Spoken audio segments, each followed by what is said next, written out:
Uh, Today's presentation is entitled, What Can Shakespeare Teach Us About Innovation? My name is John Burns. I'm a principal in Applied Marketing Science and your presenter for today's webinar. I have more than 15 years experience helping companies in business-to-business and consumer markets develop successful new products, services, processes, and customer experiences using market research, training, and coaching about how to conduct innovation. The information I'll share with you today comes directly from these experiences for companies all over the world. And the connection to Shakespeare in particular comes directly from experiences I've had with senior executives involved in innovation across my various training engagements over many years. I'm joined today by my colleague, Patty Ames, a manager at the company. Patty also has extensive experience in innovation. She'll make sure everything goes smoothly and help with questions at the end. Welcome, Patty. Thanks, John.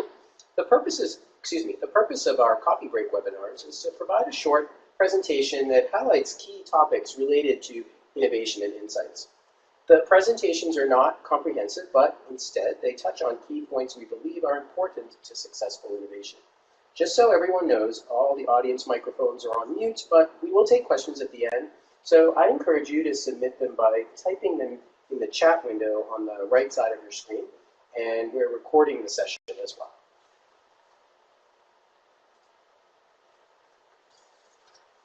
As I mentioned a moment ago, in this presentation we'll ask the question, what can Shakespeare teach us about innovation? The answer is more than you might think. This year, 2016, marks the 400th anniversary of Shakespeare's death. And it's obvious that our 21st century world is not his. 400 years ago, there was no US, no smart device or internet. The automobile and the airplane were still 300 years into the future. And you couldn't find out in, near real time just what celebrity couple was breaking up this week. How did those Elizabethan age people in England ever survive, Patty? Oh, God. I don't know how they got through it, but they did. The themes Shakespeare presents for us in his plays are as fresh and relevant today as they were in his day.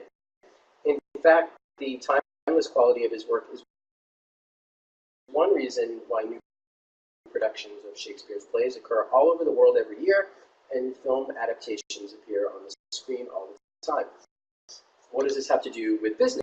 Well, I'm going to get to that. Companies and business authors are good at identifying the business and technical reasons for innovation failure, like having the wrong features, limited distribution, the wrong pricing model, poor marketing execution. These types of issues are the frequent topics of books and presentations. I deal with these issues in my job all the time, and MBA students study them in business school.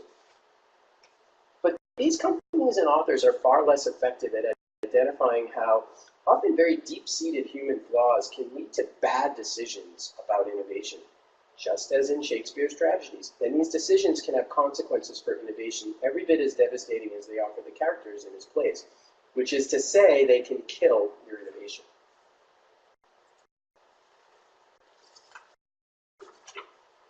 So what we'll do is touch on, very briefly, 4 fatal flaws that come from Shakespeare that can doom your innovation to failure, just like they doomed his characters. These 4 are excessive pride, in our case in your technology, but it could be in other areas. Indecisiveness, in our case about what features to include in your product. Listening to the wrong people, in our case regarding product innovation strategy. And naïveté about whom you should trust, in our case relying too heavily on industry experts or so-called luminaries. For each one of these areas, after very briefly, just a mere sentence or two, describing how these themes emerge in one of Shakespeare's plays, I'll provide a case study showing how a similar flaw doomed a real-world innovation to failure. And I'll end the presentation with some guidance for innovators on how to learn from these timeless themes and hopefully avoid falling victim to the same fate with your own innovation. So, begin very quickly with a famous play, Macbeth. And this is about excessive pride. Macbeth is motivated by a strong desire for power, and his wife kind of goads him into action. He murders the king and frames innocent men for the crime.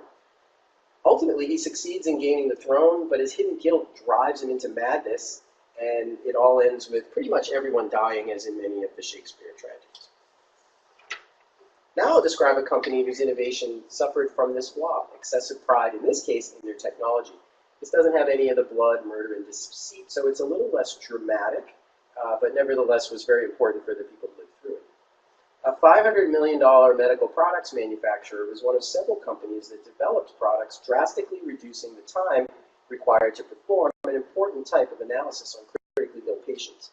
The company prided itself on having the most accurate tests on the market. This was their perceived point of differentiation. They spent thousands on marketing, sales, and product development initiatives focusing on this feature. As engineers and technology professionals, this was particularly important to company ownership, and they were extremely proud of it. But after the launch of the product, sales were slow and remained that way. Anecdotal evidence suggested the marketplace was not nearly as interested in the new technology as the company had thought.